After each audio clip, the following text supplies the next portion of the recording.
मैं वोट चोरी किसको कहते हैं वो बताना चाहता हूं। वोट चोरी के 3 आयाम हैं। एक तो मतदाता नहीं है, मतलब योग्यता नहीं है, और आप वोटर बन जाते हो तो वोट चोरी माना जाएगा। दूसरा, आप गलत प्रकार से चुनाव जीतते हो तो वोट चोरी माना जाएगा। और तीसरा, जनादेश को डिफाई करते हो, मतलब वोट के विपरीत आप कोई पद प्राप्त कर लेते हो तो भी एक प्रकार से वोट चोरी होता है। अरे सुनो ना, क्यों जल्दबाजी करते हो मानिकम, क्यों? अब मैं 3 वोट चोरी की घटनाएं बताना चाहता हूं। सबसे पहली घटना हुई आजादी के बाद देश का प्रधानमंत्री तय करना था। तय कौन करना था? तो उस वक्त के जितने प्रांत थे इसके कांग्रेस के अध्यक्षों ने, उनके एक एक वोट से तय होना था। अब 28 वोट श्री सरदार पटेल को मिले और 2 वोट जवाहरलाल नेहरू जी को मिले।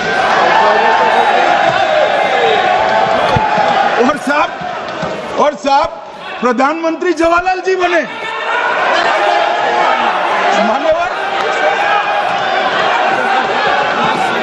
मान्यवर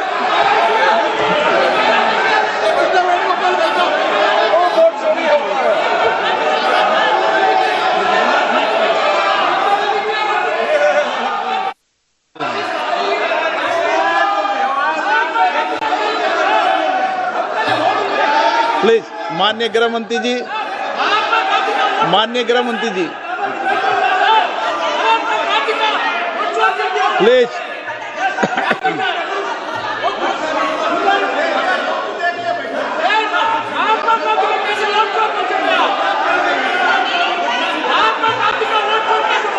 बैठो बैठो, बैठिए माने, प्लीज प्लीज प्लीज।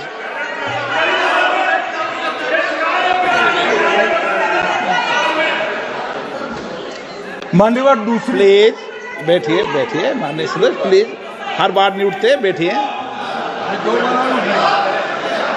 मान्यवर दूसरे प्रकार की वोट चोरी और नैतिक तरीके से चुनाव जीती, ऐसी वोट चोरी भी भूतकाल में एक बार हुई थी। श्रीमती इंदिरा गांधी रायबरेली से चुनी गई। इलाहाबाद हाईकोर्ट में श्री राजनारायण पहुंचे कि चुनाव नियमों के अनुसार नहीं हुआ।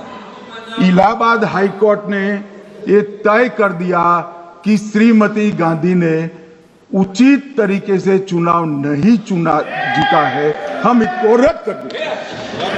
मान्यवर, ये भी वोट चोरी थी, बहुत बड़ी वोट चोरी थी। और उसके बाद में क्या हुआ? उसके बाद में वो वोट चोरी को ढकने के लिए संसद में कानून लाए कि प्रधानमंत्री के खिलाफ कोई केस ही नहीं हो सकता। मैं विपक्ष के नेता को कहना चाहता हूं, इम्यूनिटी की बात आप चुनाव आयोग की पूछ रहे हैं, इसका तो मैं जवाब दूंगा, इम्यूनिटी का। मगर ये इम्यूनिटी जो श्रीमती गांधी ने दी थी, इसके लिए आपका क्या कहना है? और उन्होंने तो स्वयं के लिए ले ली। उनका आरोप है। प्लीज, ऐसे नहीं चलता मान्यवर। आप जब बोले, जब 5-5 मिनट में उठेंगे क्या? ये मान्यवर, उनका आरोप है। आप भी बोले। 9 गलत, 1-1 मिनट में सदस्य नहीं उठेगा ना। मान्यवर, उनका आरोप है कि सरकार ने बनाया तो लोकतंत्र ने बनाया, तो जो समय का केस था वो बताया है, आगे का तो मोदी जी को भी सब लोगों ने प्रधानमंत्री बनाया है भाई, आपकी कृपा से नहीं बने हैं। मान्यवर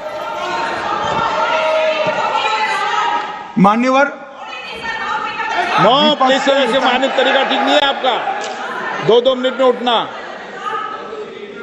मान्यवर, विपक्ष के नेता ने कहा कि आपने चुनाव आयुक्तों को इम्यूनिटी दी। इनका आरोप सत्य नहीं है, मैं इसकी बात बाद में करता हूं। परंतु हमने तो चलो मानो चुनाव आयुक्त को इम्यूनिटी दी, श्रीमती गांधी ने तो अपने आप को इम्यूनिटी दी थी।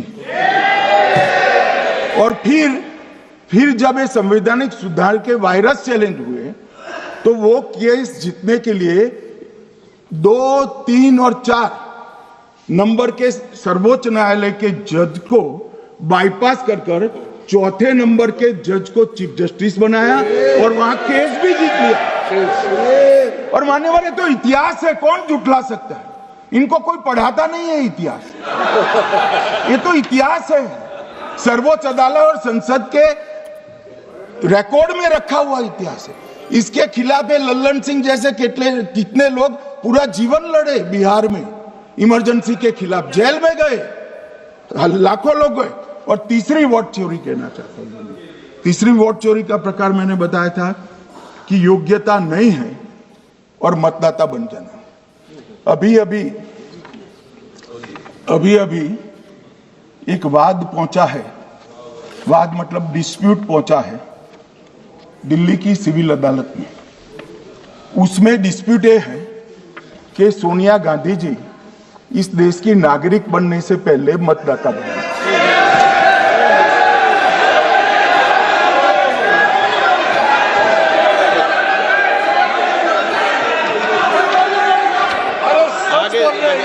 आगे सुनो, बोल क्या रहे, पूरी बात तो सुनो।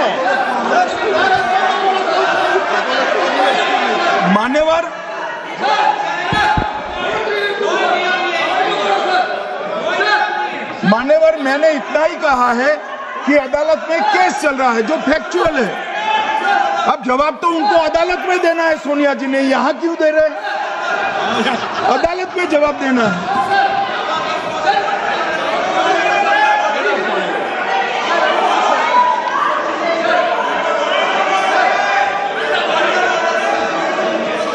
बीच के भाषण में पॉइंट ऑफ ऑर्डर नहीं होता।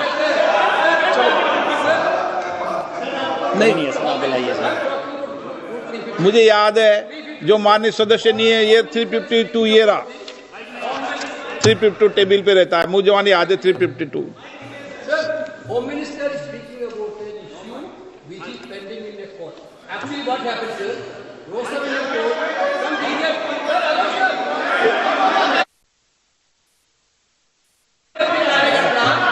filed a case on Madam Sonia Gandhi's voting on that 80. Sir, that Rosavalli court dismissed that case without, there is no substance in that case. After the same person given an appeal.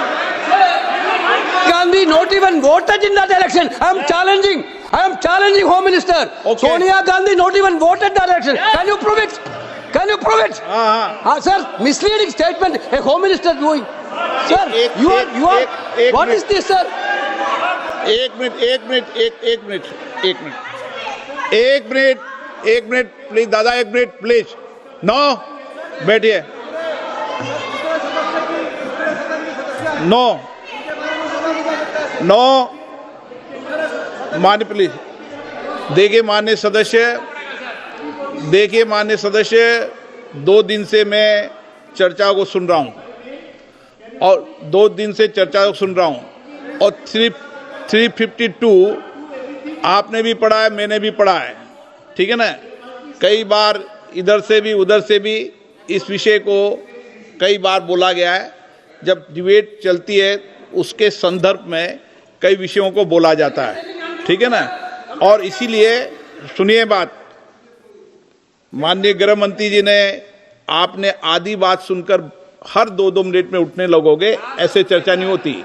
आप उनकी पूरी बात को सुनिए, क्या संदर्भ था, उन्होंने कोई फैसला नहीं दिया है, उन्होंने एक जानकारी जो आई है वो जानकारी सदन के पटल पे रखी है। अब मुझे सुनिए तो, अब आपने एक मुद्दा खड़ा किया, मुझे जवाब तो देने दीजिए। मान्यवर, मैंने कुछ ऐसा नहीं कहा, मैंने सिर्फ इतना कहा है कि एक वाद दायर हुआ है दिल्ली की अदालत में। मैंने कोई कंक्लूजन नहीं कहा, मैंने कहा कंक्लूजन का, मैंने कोई कंक्लूजन नहीं कहा। कंक्लूजन तो जब उनका नोटिस का जवाब वो दे देगी तब अदालत देगी, तब फिर से बताऊंगा मैं। मगर अभी तो मैंने सिर्फ इतना कहा है कि वहां एक केस रजिस्टर्ड हुआ है जिसमें श्रीमती गांधी को नोटिस इश्यू किया है। इसमें इतने लाल पीले होने की जरूरत क्या है? मान्यवर, हम सबका साझा दायित्व है। हम भी विपक्ष में बैठे, हम चुनाव जितने जीते हैं इससे ज्यादा हारे हैं। हम लोगों का तो एक प्रकार से पौना जिंदगी ही विपक्ष में ही चला गया, चाहे राज्य हो या केंद्र हो। कई चुनाव हमारे, हमने चुनाव आयुक्त और चुनाव आयोग पर कभी आरोप नहीं लगाए।